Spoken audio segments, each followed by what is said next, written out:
Good day. It's a pleasure to meet you. My name's Camilla. Hey, how's it going? I'm Camilla. Hello, my name is Camilla. And I come from England. Welcome to this video about word choice in the English language. Before we start, it's probably a good idea to have a dictionary handy because this video is only going to be in English. So, why is it important that we look at the word choice?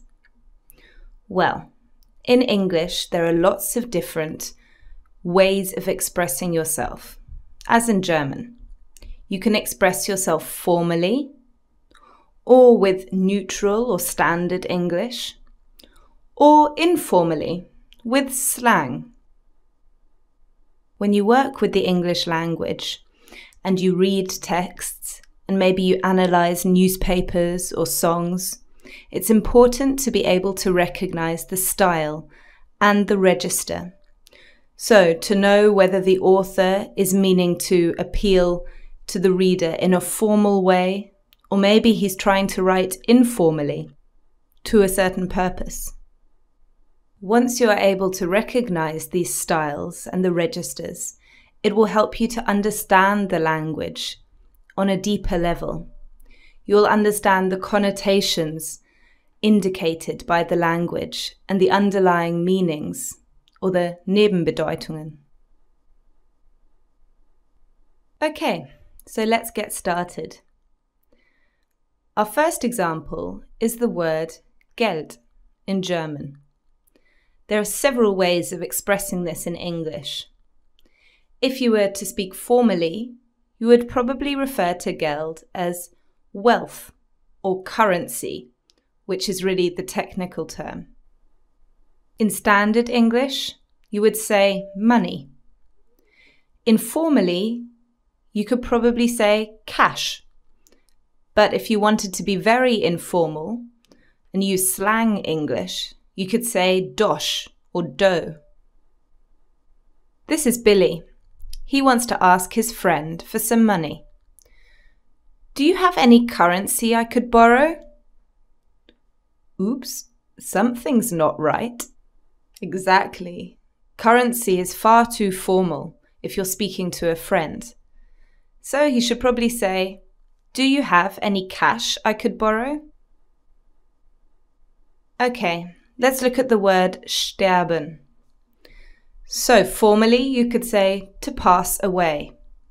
In standard English it would be to die. But informally and slang English you would say to kick the bucket. Look at this newspaper article. At 3 a.m. after a long battle, the Prime Minister kicked the bucket. Something's not right. Exactly. Kick the bucket is far too informal for a newspaper. It's also a little bit disrespectful in this case. It would be much better to say, at 3 a.m. after a long battle, the Prime Minister passed away. You should probably note that English newspapers are usually written in standard English and not really in formal English, although sometimes these boundaries are blurred. And what about schwanger sein? In formal English, it would be to be with child. This is almost an old-fashioned expression. In standard English, you'd say to be pregnant. And in informal English, you could say she has a bun in the oven. As you may have noticed, the slang English is often quite funny. This is Susan telling her husband that they're having a child. Darling, I'm so excited. I am with child. We're having a baby. If Susan lived about 100 years ago, this might have been okay. But now, this kind of language is far too formal.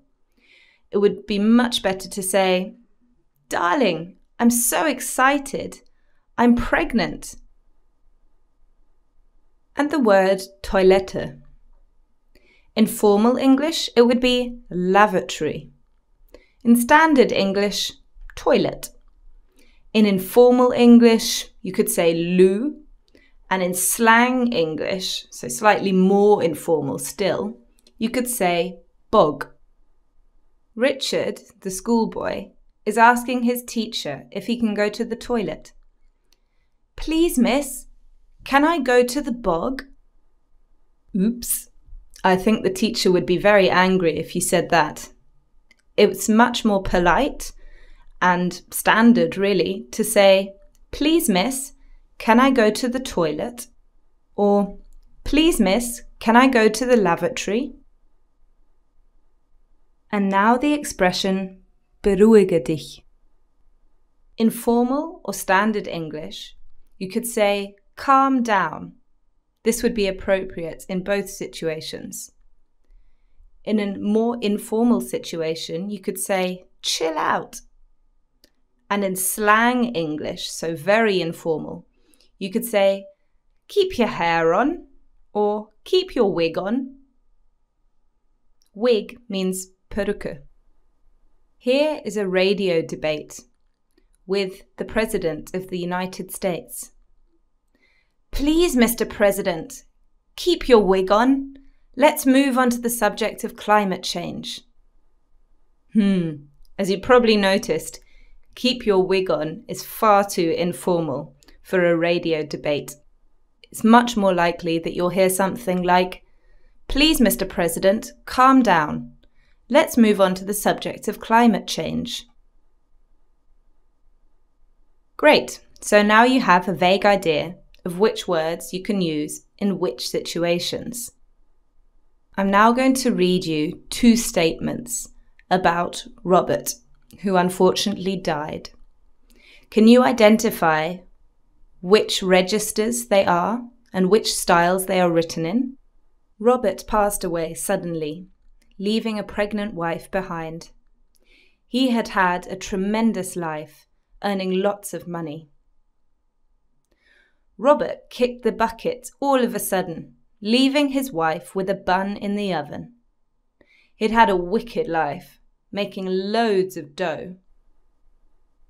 Exactly. The first one is formal, or maybe even standard English. And you can tell this by the words passed away, pregnant, tremendous, and money. And the second one is more informal or slang English, which I'm sure you recognized because of the phrases kick the bucket and bun in the oven and wicked and dough. Right, your final test is a conversation with the Queen. I'll give you 2 options of what you could say, and you have to decide which one is more appropriate. So, the Queen phones you up, and this is how you respond. A. Your Majesty, it is an honour to speak to you. B. Hi, Queenie, it's great to have a chat. How would you answer? A or B? Exactly. You would answer with A. You would call her Your Majesty because it's respectful. And to say it is an honour is a formal way of expressing your gratitude. So now she invites you to come for tea. How do you respond? C or D? C. No, I can't be bothered with tea. I'm pretty knackered. D. Unfortunately, I will not be able to attend tea, as I am rather exhausted. Of course, you would answer with D, with unfortunately, and I will not be able to attend is rather a formal way of expressing yourself, and exhausted as a way of saying tired is also formal.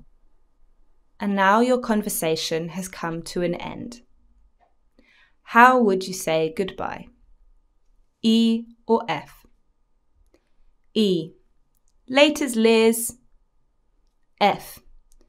Goodbye, Your Majesty. Of course, you would never say E. You could, of course, say goodbye, because that is standard English, and saying Your Majesty once again shows respect.